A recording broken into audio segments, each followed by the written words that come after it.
This started as a tiny lizard. No claws of legend, no poison, no fear. Just survival. But the islands changed. No predators, plenty of food. And when nothing hunts you, you grow. Generation by generation, the lizard got bigger, stronger, slower, but deadlier. Then nature added something terrifying.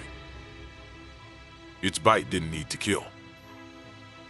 Bacteria did the work. One wound, then time. The prey ran, the dragon waited. Today, it's 10 feet long, 300 pounds. The Komodo dragon. Not magic, not a monster. Just evolution with patience. And if a lizard can become a dragon, what's still evolving right now? Follow for more hidden evolution stories.